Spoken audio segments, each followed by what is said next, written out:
Commissioner Naman says it is engaging with the European Commission over concerns that X's own AI tool Grok is being used to create sexually explicit images of women and children on the social media platform. Women's Aid, the national organisation working to prevent and address the impact of domestic violence and abuse, including coercive control in Ireland, ended its presence on X on Thursday. The current controversy over Grok has seen the creation and sharing of AI deepfakes, non-consensual intimate imagery and production of child sexual abuse material in what Women's Aid says is a breach of the platform's own guidelines and regulations. The organisation says this is the tipping point after watching with growing unease and concern what it's describing as the increased levels of unchecked hate, misogyny, racism and anti-LGBTI plus content on X. To discuss this further, I'm joined now on the line by the Director of Rape Crisis Midwest, Siobhán O'Leary. Siobhán, a very good morning to you. Good morning, Alan. How are you? Very well, thank you for being with us. We've seen serious concerns raised in recent times about X's AI tool Grok being used to generate sexually explicit and non-consensual images of women and children. I mean, from your perspective, Siobhán, how alarming is what's emerged? Well, it's hugely alarming, to be honest, Alan. It's I think our society's window of tolerance is being moved in real time to make it look to make people believe that this is just a normal app on a social media platform. It is not normal. This is not normal. Having an application like this or a function like this on an app is deeply disturbing. In Ireland, people need to remember it is illegal also. In Irish law, it is unlawful. It is illegal to share non-consensual sexual images, including deepfakes. So, and the fact that this application or this function on the application is being used to produce sexually explicit images of women and children is frankly disgusting, and I think we all need to be absolutely aware of this, and we all need to be absolutely reporting it to the correct authorities, and it needs to change. I suppose Rape Crisis Midwest has not had a presence on X for a long time, because I think our thoughts and our feelings about that platform, have always been we've been quite concerned about the way it was going. So we've very much pulled back.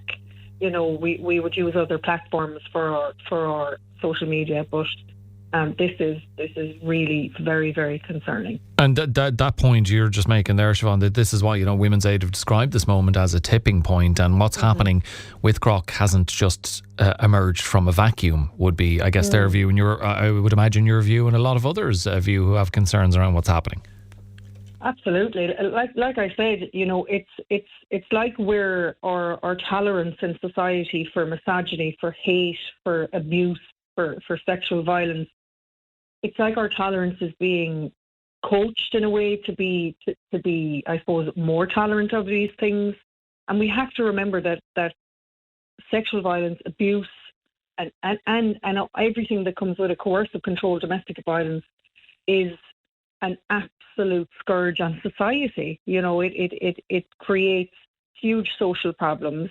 It creates huge issues in society, not just in family units, but in society itself. We see the ongoing creeping type of, I suppose, attitudes toward women has become more and more hateful, more and more negative, and more violent. And we see this happening across a lot of social media. It is an issue across a lot of social media platforms, but certainly X now has really, really put itself out there and basically exposed itself as from our point of view, a platform that does not care, and does not care about the safety of women and children on their platform.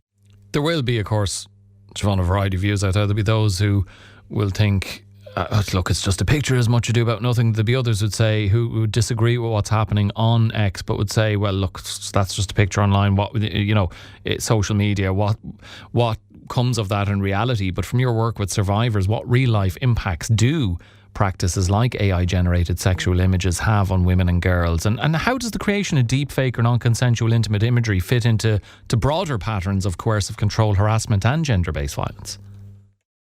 Well, I suppose like it's this extortion piece, isn't it? Like, so if a person has the ability and the capability to create, has a notification function on an app, for someone, and especially when it comes to younger girls, like young teenagers, this extortion piece where a picture can be generated and then it can be sent to the person and go, well, if you don't do this, I will expose you, But I suppose, and the thing we have to remember here, Alan, it enters a completely different realm when you're talking about children. We're talking about children here. Like, people are using nudification apps for children, and I'm not saying the impact is less on adult women, adult men, but certainly we need to ask ourselves a question.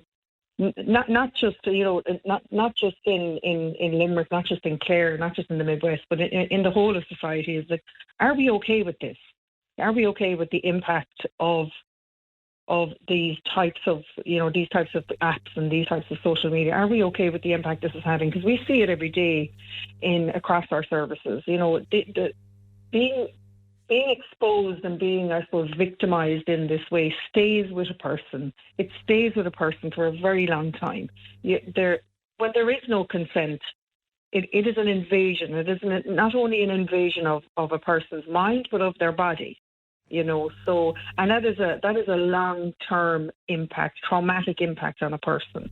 Siobhán, so I think, The Women's Aid is saying the creation and sharing of this material appears to breach X's own guidelines as well as the law. I mean, what does that say about the level of responsibility being taken by platforms in general, including X, and particularly when you take into account Elon Musk has just publicly shrugged off some of the criticism? Exactly. I mean, that doesn't send it seems to me it doesn't send a good message to victims and those who are using these tools in terms of abusing others.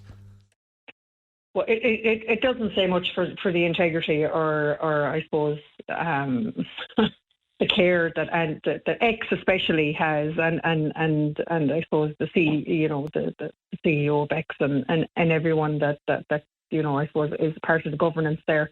It sends a message that they don't care, and I suppose when a survivor sees that from possibly one of the most powerful people in the world and one of the most powerful platforms in the world, it is deeply disturbing, and I suppose it strips away any sort of power that a person may feel they have over these things, because if the hierarchy in this social media are not willing to take these concerns seriously, then it has to be taken out of their hands.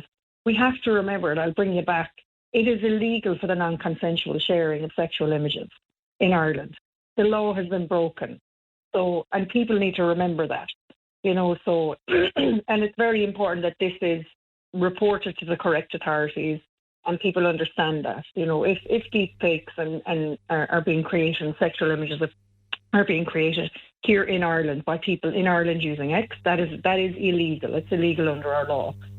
So I think rather than looking to the CEO of a company laughing at this and thinking it's a joke, let's make sure that people are understanding, okay, what can I do about this? Okay, I can report this to the Gardaí, I can report this to, I think there is a tool as well, it's called hotline.ie. You can go onto that and you can report these images as well. And the Gardaí are obliged to investigate.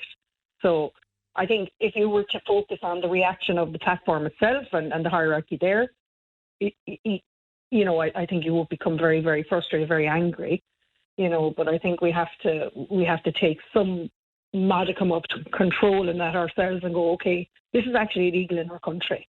We need to know what steps we can follow in order to report this. And in terms of steps that can be followed or taken now, Coimisiún na Meán engaging with the European Commission and regulators in the UK and EU are examining the issue. I'm sure you're pleased to see this kind of response happening, but where do you see it actually leading to any positive change? Or are they going to just come up against a brick wall, a dead end? Yeah, look, we will see. That is to be seen. That really is to be seen. I suppose, like, from our point of view, right person Midwest point of view, we're calling for a total ban on these types of functions on these apps. But I suppose what people need to, like, anyone that is impacted by this, they do need to make the report on Garda Síochána, and Garda Síochána do have an obligation to investigate. Will it make a difference? I don't know, Alan. I don't know. Do you know what I mean? But I think we still need to be, highlighting to the Gardaí that this has happened, and people are sharing non-consensual sexual images of women and children out there, and in Ireland, people can be held to account in that. Can the platform be held to account? That remains to be seen. It remains to be seen. But I think we all need to be able to understand what the reporting procedure is. Okay, we do have to leave it there, but a serious issue, and hopefully there will be some sort of positive outcome from this. Siobhán, thank you as always for joining us on the show. No worries. Thank you, Alan.